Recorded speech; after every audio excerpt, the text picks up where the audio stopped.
1990 was a year when soul got louder, bolder, and closer to the heart. Stevie was growing into his genius. She's been my inspiration, showed appreciation. Sam and Dave were lighting up every juke joint stage.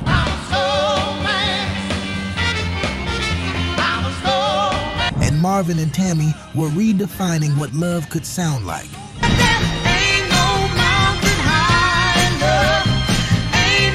And before we reached the song that shook the world at #1, we're taking a soulful stroll through memories we'll always carry.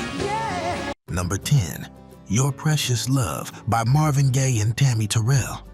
Heaven must have sent your precious love. This duet came at a moment when Motown was glowing with youthful sweetness and romance. Marvin and Tammy were still early into their musical partnership, but this song made it clear there was something rare in the way their voices touched.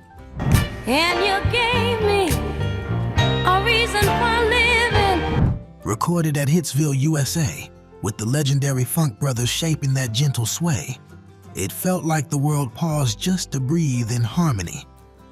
Behind the scenes, Tammy was just 22, full of light, laughter, and a voice that could warm any winter night.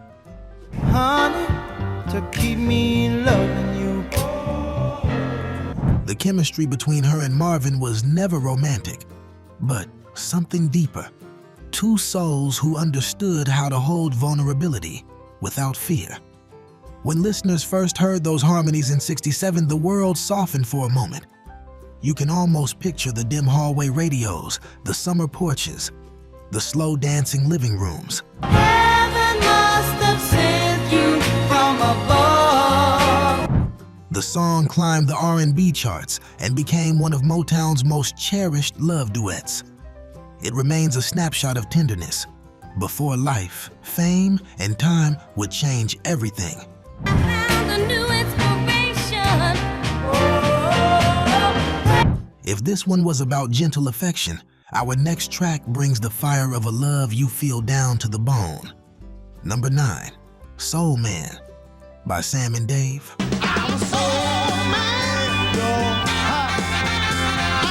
Recorded in the heart of Stax Studios, where sweat, groove, and gospel fire shaped every note, Soul Man was born during a time of cultural pride and rising voices.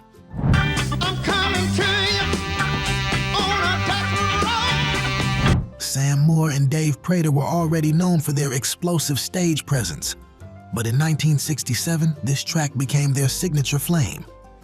Booker T and the MGs laid down the instrumental bones, Steve Cropper's guitar riff snapping sharp like a clap in a crowded room, Duck Dunn's bass rolling like a preacher's heartbeat, and Al Jackson Jr. keeping time with pure Memphis grit.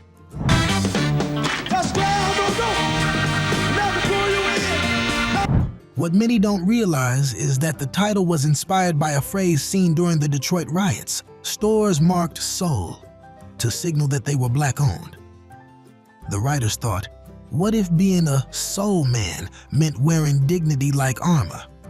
That meaning pulses through every shout, every call and response, every horn stab.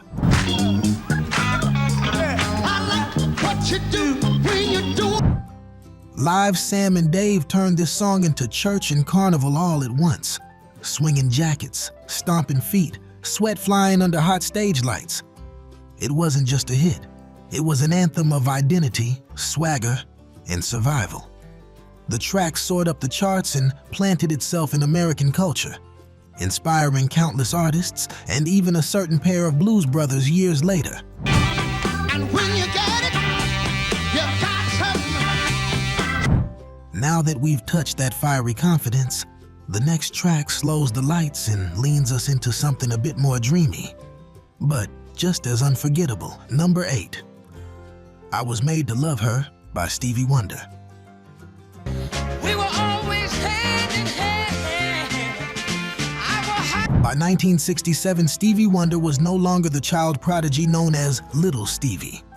He was stepping boldly into his own voice, his own manhood, and his own sound. But I told them time and time again, don't you know At just 17, Stevie co-wrote this track with his mother, Lula Mae Hardaway, one of the most personal and loving gestures an R&B song has ever carried. Released on the Tamla label, the record bursts open with a bright harmonica and that unmistakable Motown bounce, powered by the Funk Brothers' heartbeat rhythm. Like a sweet magnolia tree, my love blossom tenderly. The story goes that Stevie's mother helped capture his teenage devotion to a real-life first love, turning youthful emotion into something timeless. And you can hear it, the way he lifts words like they're glowing, the way his delivery dances between joy and ache. Picture a sticky southern summer night, windows open, radio humming low. I was born in Little Rock, had a childhood sweetheart. This was the soundtrack of young love in full bloom. The song soared to the top of the R&B charts and hit the top 5 on the pop side, cementing Stevie's growth from prodigy to artist of stunning emotional depth. And decades later, it still feels like that warm rush you get when someone says your name in just the right way. 'Cause I love my baby, love my baby. If that was the soundtrack of First Love, our next track captures a different kind of devotion, one that feels unstoppable, undeniable, and bigger than any mountain between two hearts. Number 7, Ain't No Mountain High Enough by Marvin Gaye and Tammy Terrell. Ain't no mountain low enough. Ain't no This was the song that truly introduced Marvin and Tammy as one of soul's greatest duets. Released in 1967 on Motown, it was written by the powerhouse team Nicholas Ashford and Valerie Simpson, Ain't no river wide enough. Ain't no mountain. who originally intended to sing it themselves, until Berry Gordy convinced them the magic was in Marvin and Tammy's chemistry. And goodness, was he right? From the very first call and response, you can feel the warmth between them, the ease, the joy.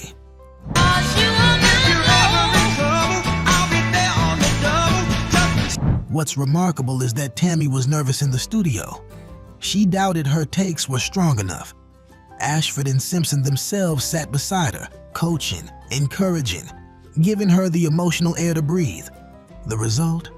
A vocal that feels like love stretching across miles, cities, and lifetimes.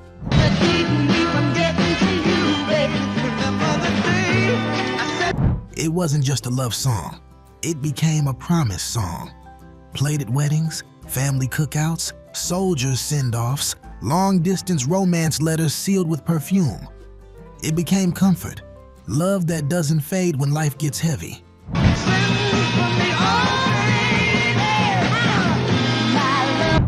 If this was love as devotion, the next track is love as pure, unruly fire.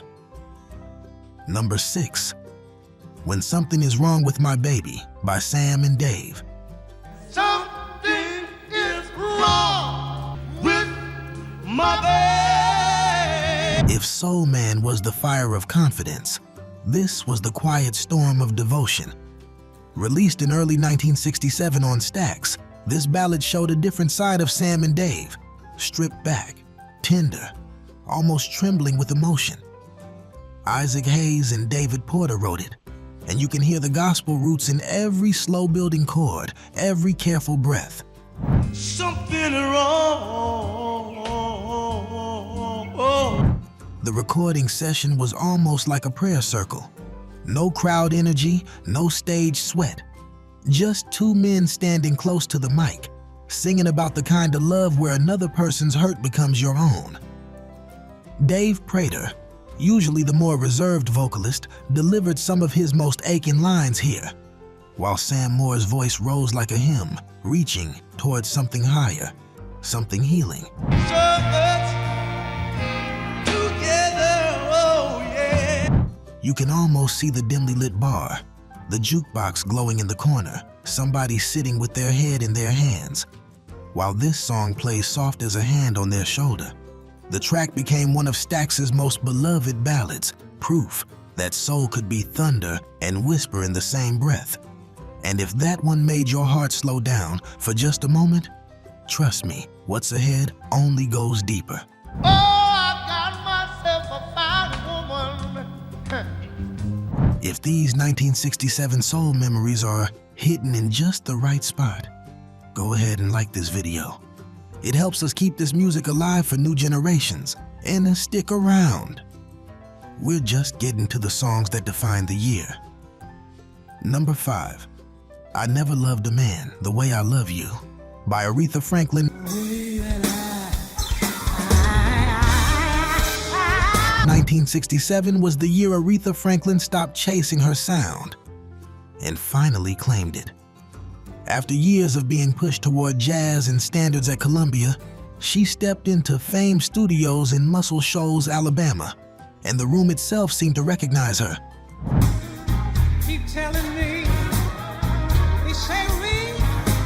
Jerry Wexler from Atlantic Records had brought her there for exactly this reason, to pair her gospel-born voice with the raw, unpolished earthiness of Southern soul musicians. The session was legendary, not just for the result, but for the chaos behind it. Tensions flared between band members, a fight broke out. Recording was halted, Aretha left town. But before all that, she laid down this vocal, a confessional, a surrender, a truth said out loud. And I don't know why. Her piano playing opens the track like a woman exhaling something she's held in too long, soft, trembling, but sure. Then that voice rises. Not trying to impress, not trying to perform, just being. This wasn't just a song. It was a declaration of freedom, artistry, and emotional honesty. The world stopped and listened. Some time ago I thought, And Aretha became the queen. If that one felt like standing on holy ground, the next track is pure groove, the kind that hits your shoulders before it hits your mind. Number 4, Cold Sweat by James Brown. in a cold sweat. If 1967 had a fault line running beneath it, James Brown was the one stomping on it. Cold Sweat wasn't just another hit. It was the blueprint for funk as we know it.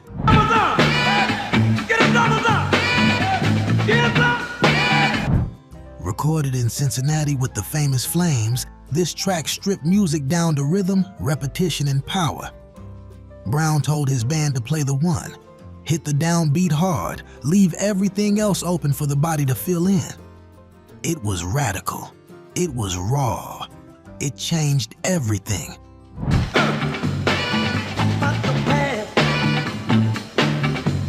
There's a story that in the studio, the horn section kept trying to play fuller, more melodic lines the way jazz musicians were trained. Brown would stop the take, stare them down and say, "No, less, hit the one." That shift, that command, was the birth of funk's heartbeat.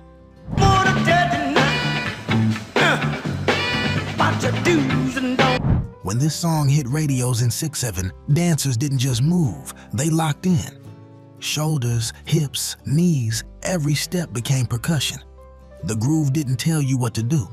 It pulled you. It climbed the R&B charts, reshaped rhythm sections across America, and inspired everyone from Sly Stone to Prince. And make me understand. No song on this list hits quite the same. This was music built for the body first, the brain second. If this one was movement, the next track is pure heartache, the kind of pain you whisper to the night when you think no one is listening. Number 3, Tell It Like It Is by Aaron Neville.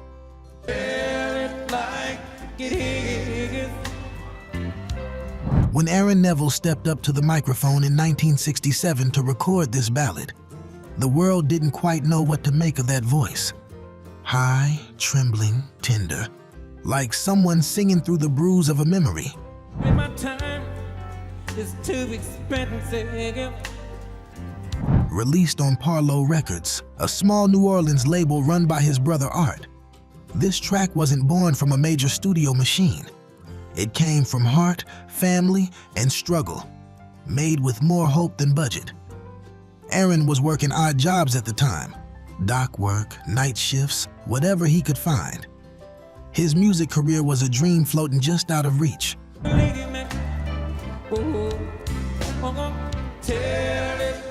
But when he sang these words, "If you want something to play with, go find yourself a toy," he was speaking from lived truth. The kind of love where you give everything you have and still somehow keep a little tenderness left. The record moved slow at first. Small radio stations, requests in local bars, jukeboxes in corner diners. But the emotion was undeniable. It spread like word of mouth from heart to heart.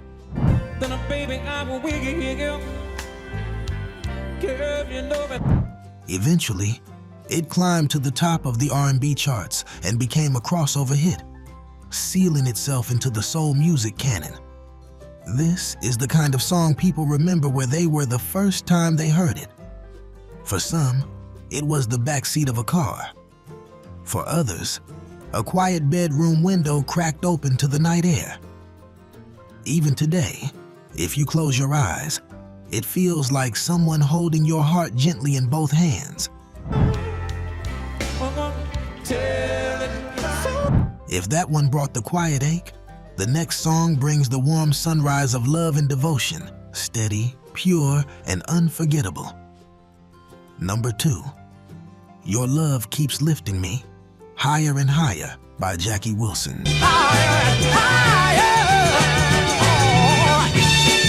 By 1967, Jackie Wilson was already known as Mr. Excitement, a man who could walk onto a stage and make a room feel like it had suddenly woken up.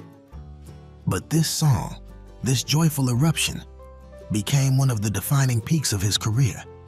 I'm so glad I finally found you. Recorded in Chicago at Columbia Studios and released on Brunswick Records, it brought together a dream team of musicians, including members of Motown's own Funk Brothers moonlighting off the clock. James Jamison's bass, Richard "Pistol" Allen on drums, and the radiant call and response of the Andantes. This track moves like sunlight through a crowded dance floor. What makes the story even sweeter is that this song almost never happened. Higher than I've ever been lifted before. Early takes were slowed down and somber, but once Jackie walked in with that electric smile and said, "Let's take it up. This one should feel like joy," the entire room changed. They sped up the tempo, lifted the horns, and suddenly the whole song sounded like a heart rising inside your chest. When Jackie hits that soaring chorus, "Your love keeps lifting me," Keep on lifting me. Higher, higher. it feels like stepping into the warmth of someone who's been loving you quietly, consistently, endlessly. This wasn't love as longing or heartbreak. It was love as celebration, love as strength, love as wind beneath your feet.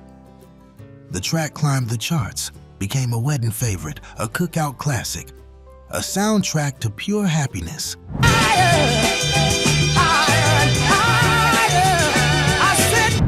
And even now, decades later, it can brighten any room within 2 seconds of the needle dropping. But as unforgettable as this one is, the number 1 song on our list didn't just lift hearts. It became the anthem of soul itself in 1967. Get ready. Number 1, Respect by Aretha Franklin.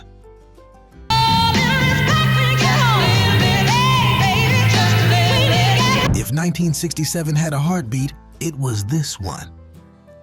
Respect wasn't just a song, it was a statement, a mirror, a spark.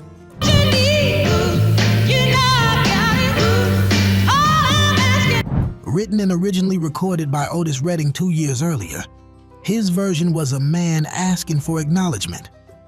But when Aretha got hold of it, she reimagined the entire meaning. This became a woman standing tall, standing sure, standing unshaken, demanding nothing less than dignity.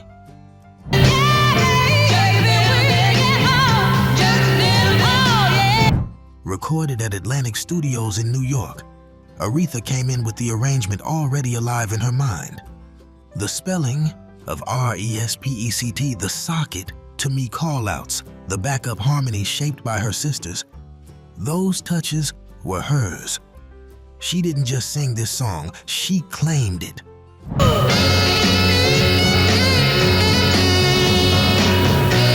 And in doing so, she handed millions of people a new voice. When this hit the airwaves, it rolled through beauty salons, picket lines, front porches, college dorm rooms. Everywhere someone needed to remember their worth. The song shot to #1 on both R&B and pop charts, becoming an anthem for civil rights, women's liberation, and personal power that still echoes today.